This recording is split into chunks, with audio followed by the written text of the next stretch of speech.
You have to understand a great deal about your process in order to play toward the practice. Knowing, as I do, about my process, I know that there's this period of time where even if I'm planning, I sort of don't allow myself to know specifically what the end is. Mostly because I would tell you that I don't know. I know my assistant who's here would come in all bright-eyed and say, so what are you planning on doing? I have no idea. I have no idea, but I'm going to plan to know what I'm doing as the process evolves. And so I would make these grand overtures of like, okay, well, I'm going to use metal. And I'm going to use large-scale canvases, which you're going to stretch. And I'm going to do these things that sort of plan for the ground on which I was going to work.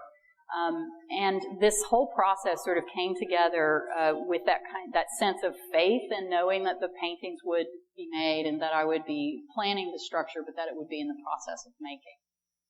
So I set off on that quest. And two of the things that had emerged in my work in the last year that I was very confident with was that I was really allowing the paint itself to come forward and to act on the canvas in a way that was visually exciting to perceive, that it had a presence more than just the presence of an illusion.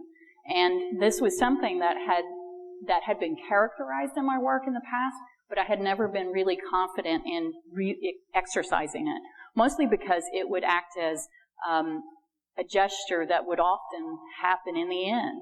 So I would, in a sense, paint and paint and paint and paint so that I could plan for this moment when this gesture could occur, and then that was the whole way in which the painting was. So the painting didn't exist until the very last thing went down. Yes? You know what? I had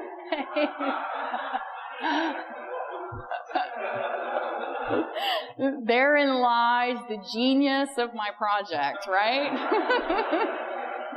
I always have faith that that is going to occur. And I think anytime you're aware of how those processes occur, I can know that regardless of whether or not the plan for something doesn't quite fit the structure, I can know that ultimately the end result has to function as painting.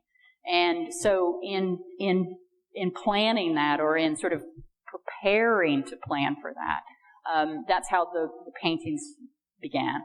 A lot of the works, well, actually each piece of the work that's present here, with the exception of the work that is behind me, started first with an image that I would take from my camera. You know, I would make photographs constantly. I'm finally at that place where, you know, I can have a camera with me constantly because I have an iPhone, and it's wonderful. I take pictures all the time, every day. I have them all still on my phone, and that's it, right? So they're just there, and it's a wonderful way to kind of create this diary of time spent.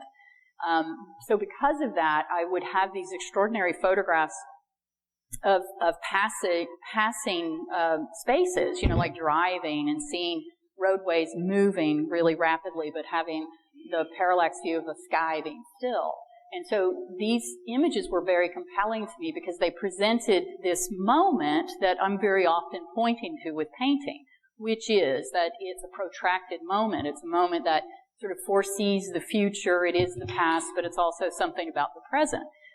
So this really was a strong feeling about the way I paint, where the photograph, or the image, I should say, always stimulates what it is I'm after on the surface, which is why I had to use that ridiculously long word, phenomenological, in the statement, because there was no way to tease out how that fit in any other way.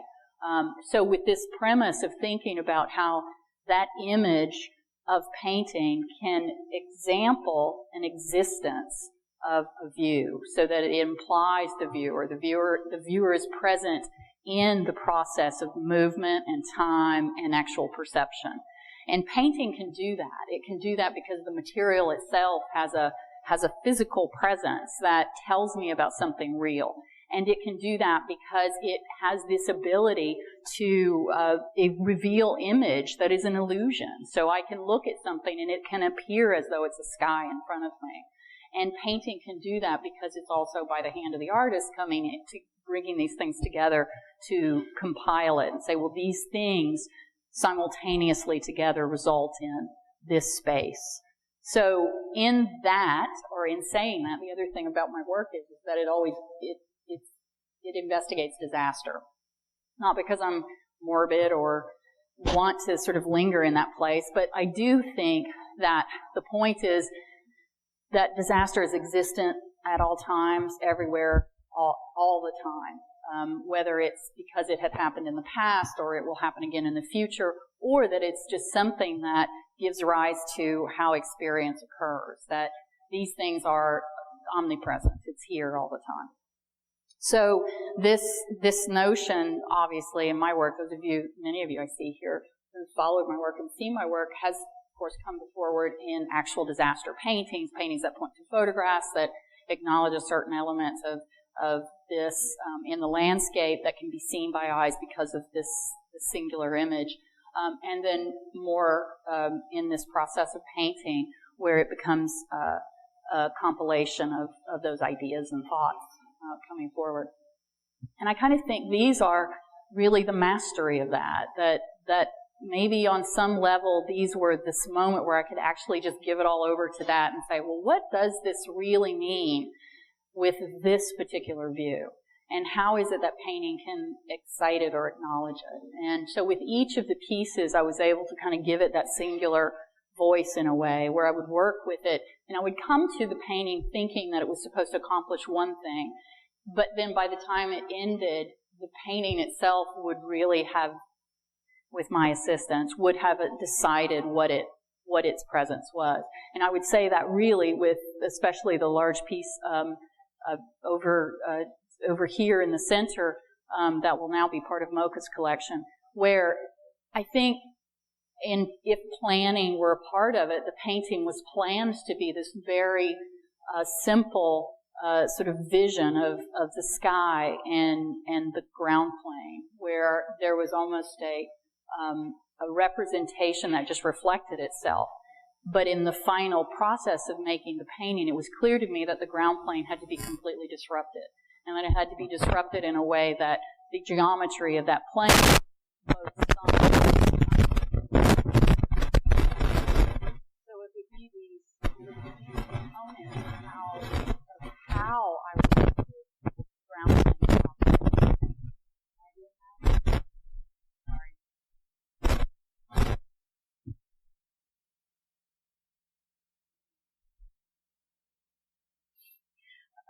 So these aspects of painting that really just resided for me in kind of these historical notions of painting, where the presence of modern thought would be, where the plane would come forward, would not necessarily allow illusion to take over, where I would eradicate it, I would push it back. I think each of the paintings identified those elements as giving rise to where their importance were present. And it was with this sort of process of moving through each individual piece, I felt that I was almost moving on a pendulum, where beginning with this kind of, no one understands this, but this is my like Camaro airbrushed license plate, because it's so perfect as just this image of, this perfect, beautiful, sky, sunset. And then this plane of black that just sort of comes through and eradicates it. And these things were again coming to me as these planned notions, not about a kitschy evidencing of something so simplistic, but pointing to something so simplistic that it's felt in the gut. That this skyline is so essential to what I want to see on the vista. And then at the same time, it can act in metaphorical ways of terms, recognizing that this could just as easily be, again, what has been said to me and I was aware of, maybe not necessarily so specifically, an oil slick moving in on the coast, or a disaster that might wipe out an entire shoreline. Things that are consistent with how we live, how we have lived experiences in these places.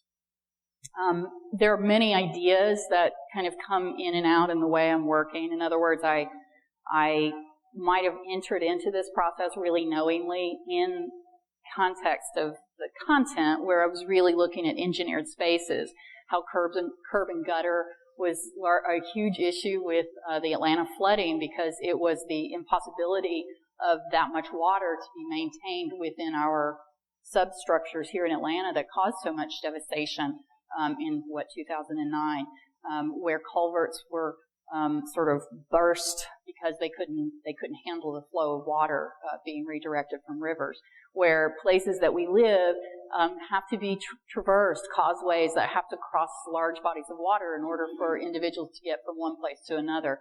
But then in the moment that water takes its natural position and floods or fills or moves, it completely destroys that possibility of moving through those spaces. So with this kind of concept of like engineered spaces, of always trying to sort of move water away from where I want to be and to push it into, a space that allows it to be diverted, or I can reclaim all these things, those are often the only ways in which, I can actually be in those spaces at those times. So as the paintings continued, to say that they, can do anything more than what they do in perception, it doesn't. I mean, I can say for sure that the median piece over to our far right here on the corner operates as a painting. I could not say it has any other lofty ideas about, water moving through the environment, but I can say that it operates as painting. It levitates. The interior space lifts away from the base. The water, motion that's given a full sensitivity of this gesture is present. And we see that. We see these three separate components of how an environment can act or look or feel. And I think that's, integral to the way the paintings operate, that they're, even though there might be content present that's conceptual, mostly it's about the ability to look long enough to feel what this intention is to the embodied self. How can I look at this space long enough and understand what it feels like? It's easy for me to say little, things about it, like there's always the result of something that is familiar. There's a light post that's familiar. There's a glint on the water that's familiar. There's a stripe where the roadway that's familiar. Something that pulls me to the forward where illusion is existent and allows this to be a present moment, a familiar moment. But just as easily, it lets it go and moves it into sort of unresolved abstraction. A lot of things that have happened in new technologies have enabled so many of us to experience the image of what movement looks like. The experience of that is a blur, which was quickly solved with anti-motion thing, whatever. But it's like these things that artists always smile and think about it, because that's what we learned in the beginning. How do I mess this up? That's perfect. How can I mess this up? So artists were always walking, going around saying, well, what can I do to make this not exactly so? So that I can bring it forward to say that that's part of experience too. And I think that some places in the work that becomes evident purposefully, which is sort of the paradox for me. So I might go at something purposefully to make it appear as not having a purpose. And that's a really difficult edge to walk. It's a really difficult one. It's quickly wrote. It's quickly and easily found not challenged. And so to enter into a painting knowing that the goal is to make it appear effortless without it being unchallenged is part of this fight that would occur to bring any of these pieces to finish. As I worked on this project, which would at moments just seem endless. Like, again, I have to say that my assistant, Asia, thank you, MOCA GA, my assistant would come in and I would just use her almost as a litmus test of like, she would just ask me these questions like, well, when do you expect to be finished with this? And I would say, Asia, don't ever ask an artist that. You should know that. But then I would just kind of, I would just say, oh, I'll have it done on time. It won't be a problem, and I would just I would totally be in this position of knowing that it would get done, but to be asked a very direct question in that kind of sacred space, and know that I couldn't be sure, but I knew. And so to give a quick answer, or to give an answer to that is as impossible as saying, I'm not quite sure, it just smells that way. I just know that this is what will happen. What I also did know but didn't know was that the installation I had wanted to do, which had not taken form in my head at all, I knew that I wanted to do an on-site painting. And the reason why I knew I wanted to do an on-site painting is that I'd had experience with making paintings in a space, a site-specific space, that would then be painted over. And that experience was really great because it pointed to this ability of paint, of course, gesture, illusion, all these things to occur, but the rapid nature of painting, how painting can come to form all at the same time, but that time is compressed. So it has to have a beginning, it has to have a middle in order to have an end. It can't just begin at the end.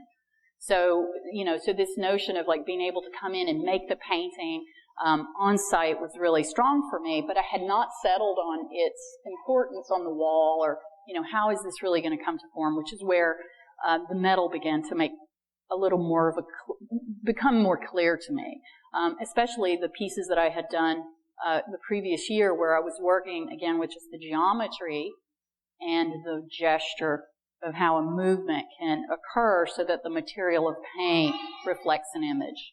Even though the image might be unrecognizable, just the gestalt of looking at something and making it clear.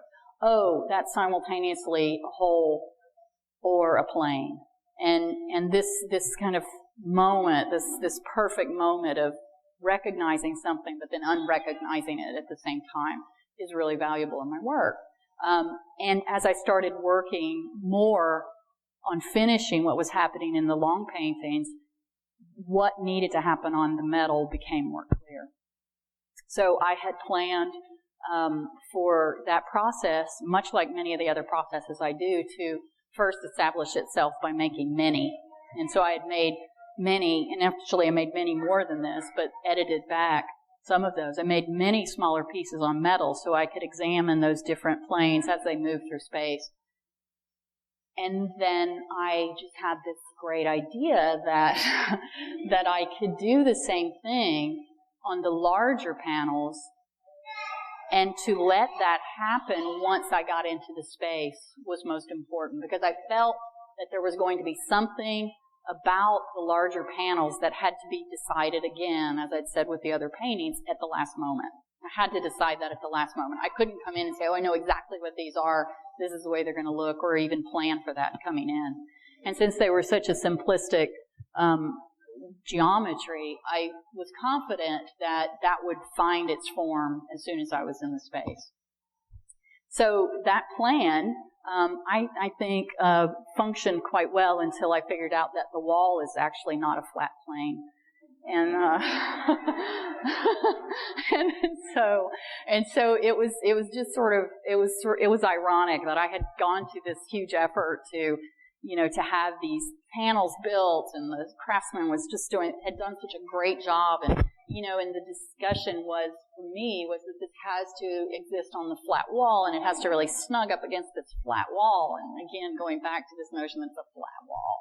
And so that was really terribly problematic, but at the same time solvable, and it just sort of, it was not exactly the kind of challenge that I was expecting to have, but it certainly was a challenge that resulted in the right fix, and with the help of the preparator, Eric, figuring it out and actually having it address the wall in the manner that it was. So I've just kind of given you this sort of narrative of exactly how the work played out and these notions of how I might have addressed individual aspects of each piece. And I have found that it's more comfortable for me to talk about it in those ways, because if I do start interrogating any particulars, I certainly can. But it's been better for me in this process to see it at that distance. And I think that's apropos just in the sense that so much of my work is about distance and about the relativity of like all of the players within the space that are present without necessarily focus on the objectness of it. So that's basically what I would say encapsulates this work. And I'm going to let that be it.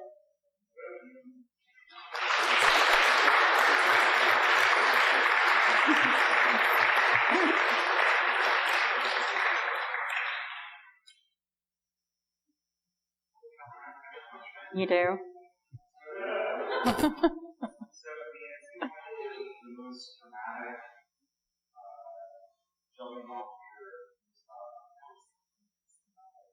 Yeah. Because your work is so beautifully animated, and there's a dramatic juxtaposition between the surface of the wall and the feet, and in fact, it's so geometric. Mm-hmm. I guess I'm just curious, like, how do you think about that? What you're very much into the texture of paint. Mm-hmm. Feels extremely cold. Mm-hmm. Icy. They're not the things that you felt with the paint. Mm-hmm. But there's such a contrast between paint and model. How do you feel about it?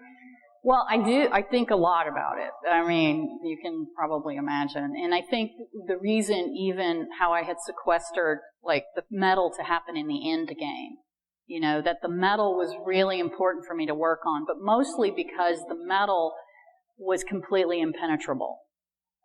Not that canvas and linen can be penetrated, but in an effort of working on the metal, it always resists the facture, the paint. No matter what I put on the surface, it's going to resist it. It cannot become a part of the metal.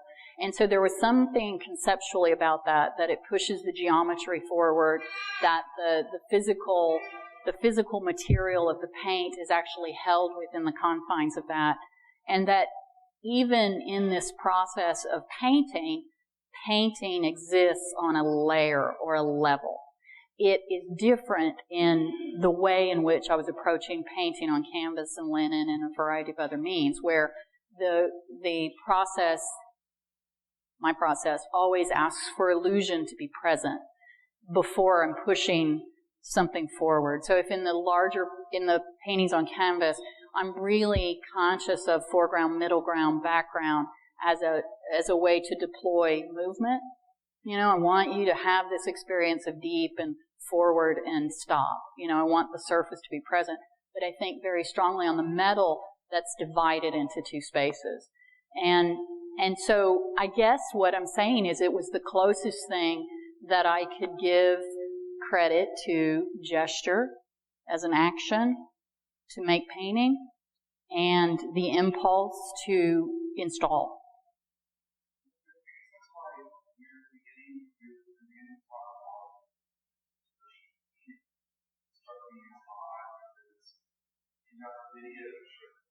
Mm-hmm. Mm-hmm. Yeah.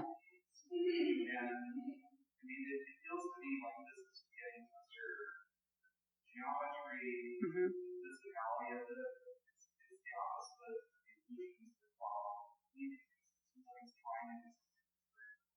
I agree. I do agree, and possibly even like the conceptual title, which is Grand Design Performing Landscape. The conceptual title kind of nods to just painting iterations of painting that broke at a particular time. So that the moment conceptualism sort of enters, painting sort of dies again, and it's terrible death, and it does all these things. And I suppose that what happens for me in painting, when I'm really painting, and I don't mean to say that this isn't really painting, because it is really painting, and that's really painting, but I'm not the one that has to go through and sequester it and say, this is really painting, but this is not. But what I am is the person who has to design where this real painting occurs so that I'm not struggling to get it to some form here. So I guess in many ways this division is very similar than the ways I've divided other things in the past, you know. So I might have made those conscious decisions by saying, oh my God, it's tape. I've never used tape, you know.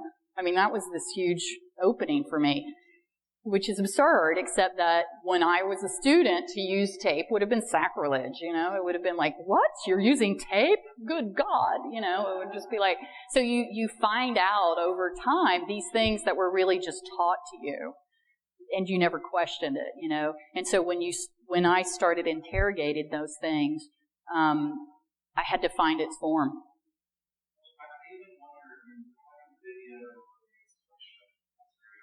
Mm-hmm.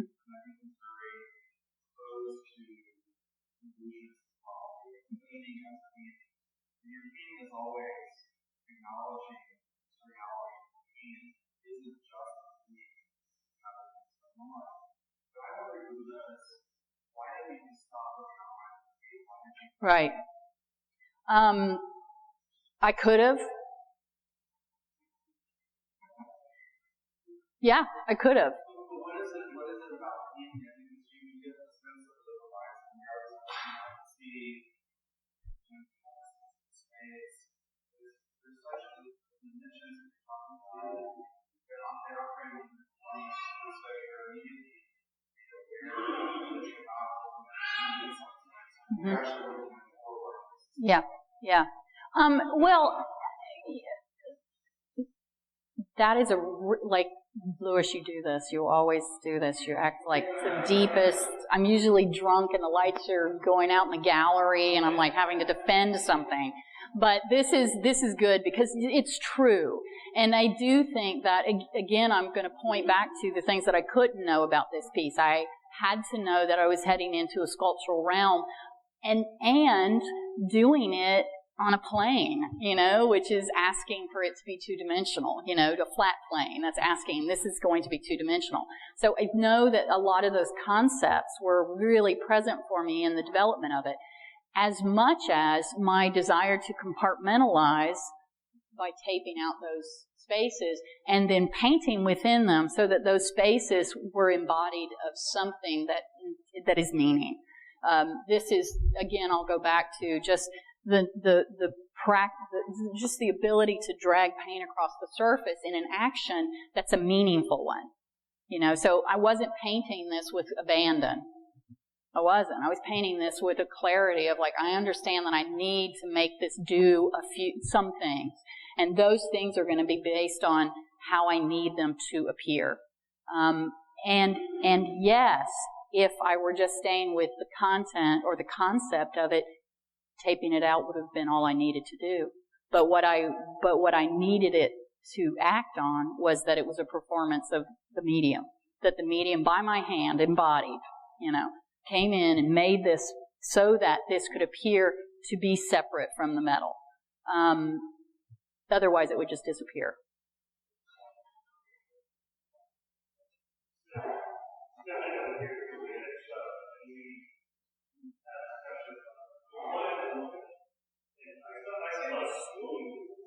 Mm-hmm.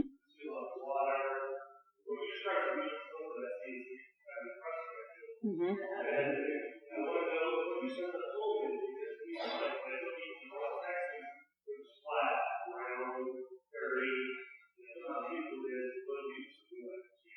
Right.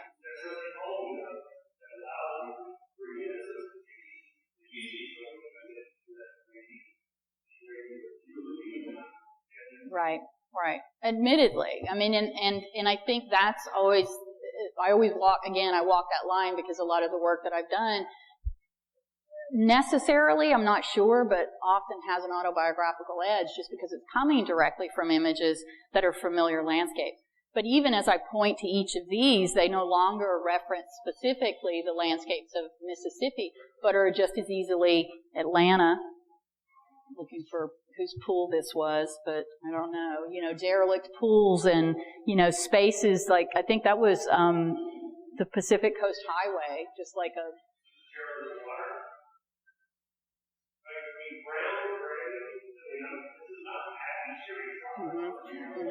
Well, water is the enemy, but it's the thing that's going to, it's the thing that is necessary. But in this case, each of these are water is the enemy. I mean, ultimately. But it's the necessary enemy. And so, and I'll address, that's fine to recognize as well, because the other thing that I could not quite orchestrate was defining, or let me say it differently, divining a palette that would be presenting something happier, right? And so even in the process of like beginning this, this painterly, decision making, I had some charge over it, but not total charge over it. So, so in other words, when I'm repressing the landscape, when I'm pushing the landscape back, it's going to be a violent act. Yeah. Yes. Yes. Yes. And that's the thing where there is something about it that doesn't just say that I can go in and say, okay, this is going to have to be happy, or this has to be this, but that I would do it and I was like, well, that's not quite it. So let me just keep working. Absolutely. And that was part of it. Like that was part of it. Like that was not a happy sky in the way that it was, coming forward. So I had to tamp it back and I had to work on it until it, sort of resonated with the one that it needed to be. Yeah. Yes. And I mean, everything is awful all the time, but, what are you going to do with that information? I mean, it's just, kidding. I'm kidding. But, it's a funny, it's just like, it's divided, parts of it, that come through aren't really saying the same things. So, that's good. Yes.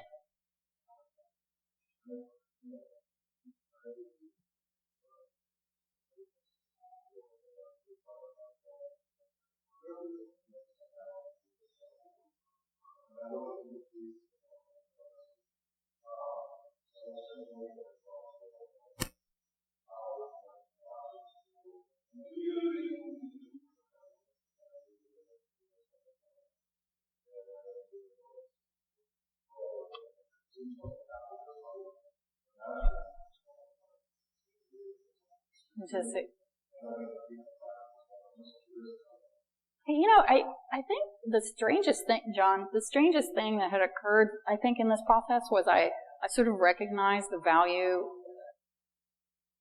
and this is going to sound like the dumbest thing, but like, no, that's really dumb. I can't say that.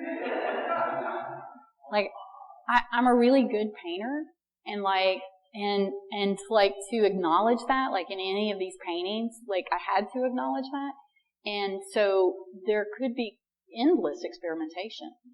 That's what I do best. I'm just curious, I'm just curious constantly. If I do this, what happens? If I do that, what happens? If I do that, what happens? But I think that there's an element that has emerged for me, and that's this acknowledging when the discipline steps in, and that's what I'm bringing to it. Like I'm bringing my knowledge of the discipline forward, so that all of these things that I sort of did in order to create this is still present. So like to leave that behind doesn't excite me as much as I can know that is existent. Oh, that's the way that is. I get it. And in the same way, like the experimentation that might have begun as a challenge for me to like step into, like, well, what is the structure of plane in light? Where is this? And, can I evolve in that way as well? I joke a lot and say that, like, if I could choose what kind of artist I'd be a light artist. I'd be like turning the lights on and then turn them off and turn them on, turn them off and say, okay, how's everybody feel? But it was So maybe what this does is it helps me acknowledge like this particular place I am in painting with the development of things that I have discovered and allowing something else to come forward as well. Did that answer it? Yeah. Yes.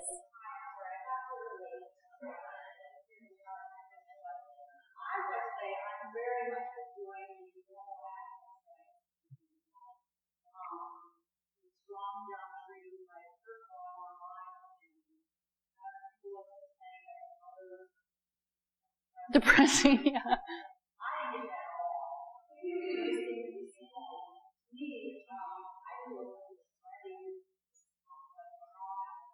Mm-hmm.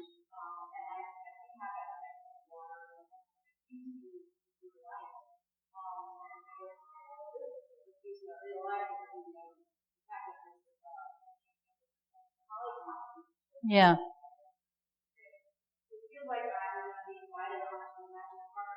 Right.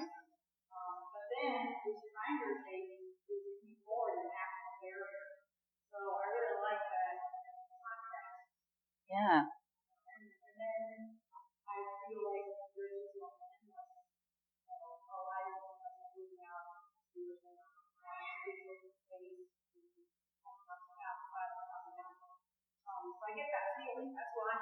Mm-hmm. Mm-hmm. Well, I appreciate that, and I really each of the things that you brought up, and for instance, one of the things that I've coupled here in the work, which would be necessarily uncoupled if I look at classic work and modern work, is that I'm coupling value with color. And so when I do that, I'm doing it tonally in a way that can just become flat or mud or all these things that are bad, But by putting them together, there's something important about understanding that those things belong together. So I do think that keeps my work from being just entirely self-reflexive, but at the same time, it acknowledges something about the modern, in the presentation of illusion. So I'm kind of saying it's all of that all the time, everywhere. But I'm saying it with at least some design. Yes? At one point in the first decision where you go to the abstract. Oh God, I wish I could answer that. In the beginning, I have like this kind of idea that will occur, and I'm usually concerning myself with those divisions, and I'm speaking specifically about each of these paintings. So I might conceive of those divisions as where the illusions are occurring, and so yes, but then if I get to the end of the painting, no. So and I'll use the painting again in the center as an example. The abstraction was supposed to occur in the plane, not the space around it. And that was what might have been planned, but it wasn't until the painting continued to be made that I understood that fully. So I guess what I'm saying is that yes, but then I would always give a nod to when that had to occur because of the aesthetic, because of what's happening, because of what I'm sort of seeing in that compilation.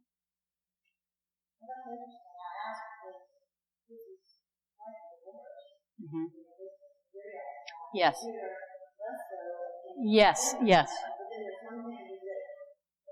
Yes. Yeah. Yeah. And I do think like I'm in the big trajectory of my work. I often swing, like I'll swing on a pendulum. It'll be really representational, and then it'll move into abstraction, and then it'll kind of come, and it's where you're finding me on the pendulum as to where it hits. And I think with all of these, they really just swung, so I agree. And I think if I pin that down too much, it wouldn't interest me at all, Yeah. Yes. Mm-hmm.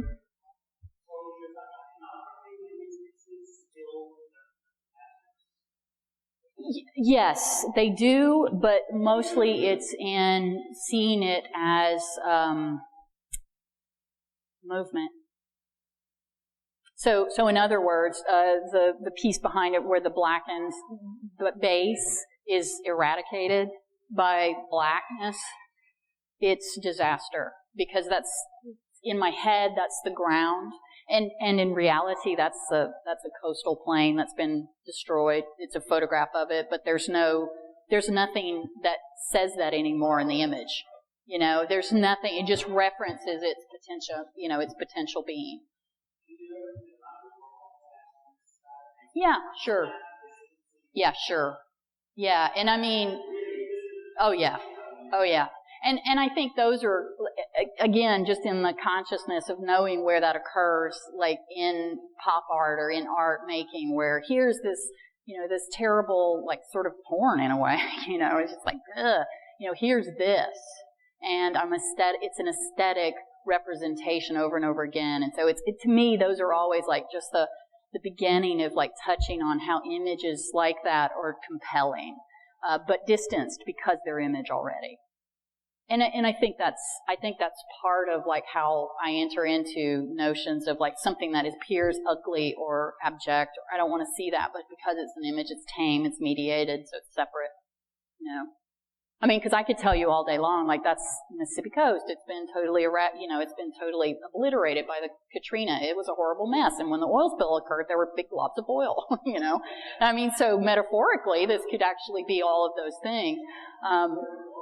Yeah, you know, and then, you know, and here's, you know, the highway looking over that particular place as well. So I could go through and I could say, yes, these are less than glamorous images of things that, you know, ultimately at some point, you know, present that. Like that's, you know, that's Atlanta, park. It's a park in Atlanta, and the water had like, it was a rainy day and water was just sort of like, you know, right there. And you're like, oh, that doesn't look good. I'm glad I don't own property on this side. You know, it's like, where is that draining? So, yes. Yeah. Yeah.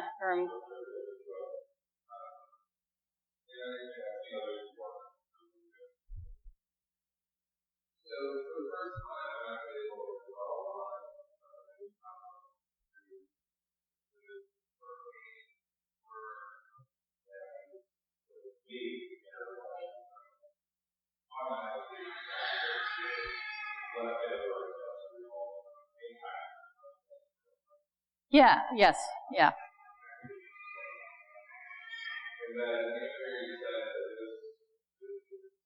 Mm-hmm. Mm-hmm. Yes, it was nocturnal views of the casinos reflecting on the water, and so there were these beautiful, sort of abstracted paintings of just light.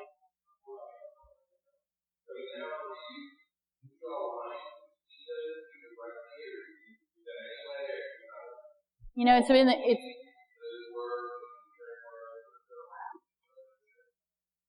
You know, Stan. I mean, this is the part about, because I've been here for all these years, right now, and so I can actually see the work and its trajectory. Like I can see those things, and I had said earlier about, because of that, my work has always been easier to talk about it with this autobiographical sort of edge of place.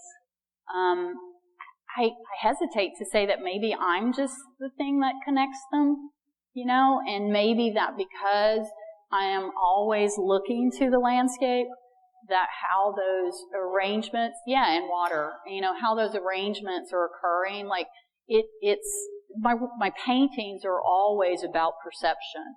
And so there are going to be times when my perception shifts that I'm not going to be maybe so concerned with the glorification of something as a human-made attribute, but that I might be concerned with the human-made as it approaches the landscape. So in a way, like the content of my work is still the same, but the views are different. And the way in which I'm appealing to the material to do it is the shifting element. And I always think that now, like what's happened is there's been a refinement of it, which is, I think, a kind of natural when it the discipline that occurs naturally sort of refines it to its more essential forms. And I'm using naturally, knowingly, because I'm doing that, not because I'm compelled to for some reason, although that's still possible.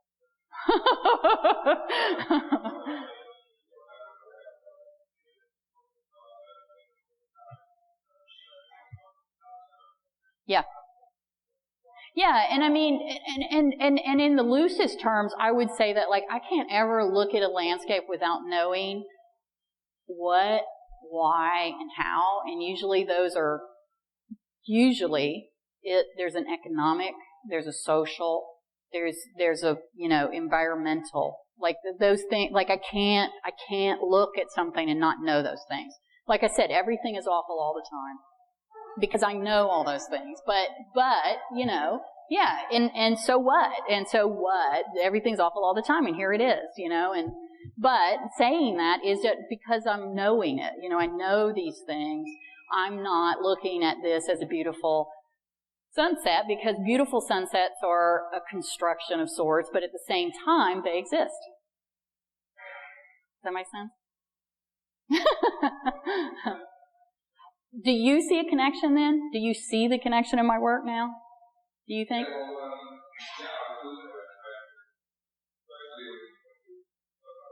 Yeah.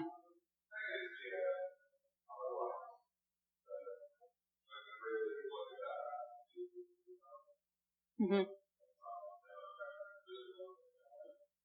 Mhm. Mhm.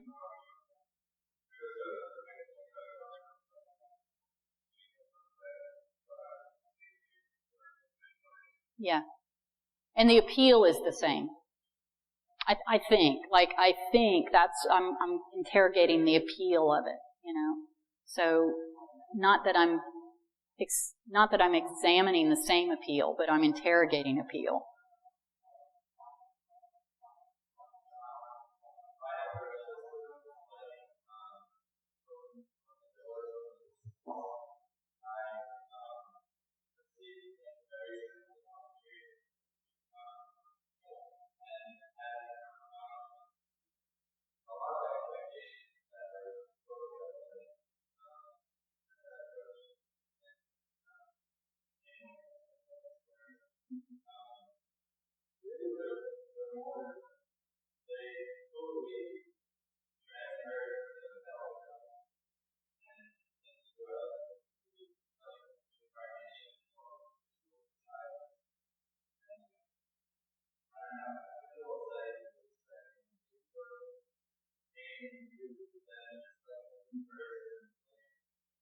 Awesome. I like that.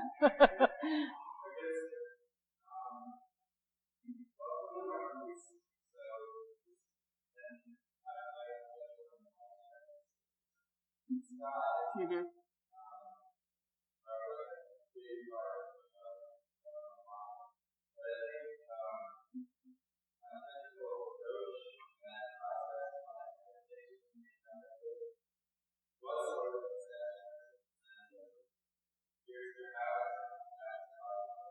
Mm-hmm.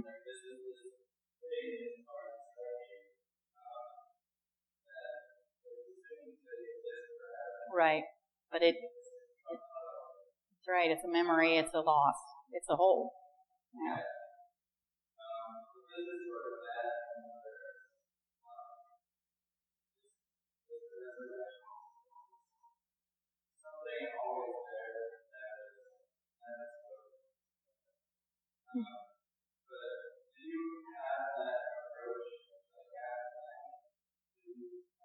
Yeah, otherwise, why would you get out of bed, right? Like, otherwise, why would you get out of bed? If the whole process of painting is a very hopeful act, I think. Like, I have to believe that there's something valuable in the outset, that will be found, in that process. So absolutely, which is part of the reason why coming into the process of wanting, because I have charge over paint. I could control the palette if I needed to. So if I wanted them all to be happy, I could, you know? I mean, so, right? And so I could do that, but I think that because the paintings determine something differently, I have to recognize that and know that whatever that balance that's struck does occur as, in the end, a hopeful act.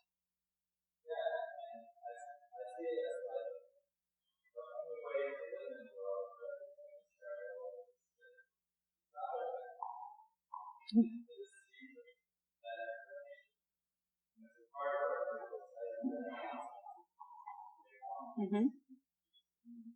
Yes, yeah.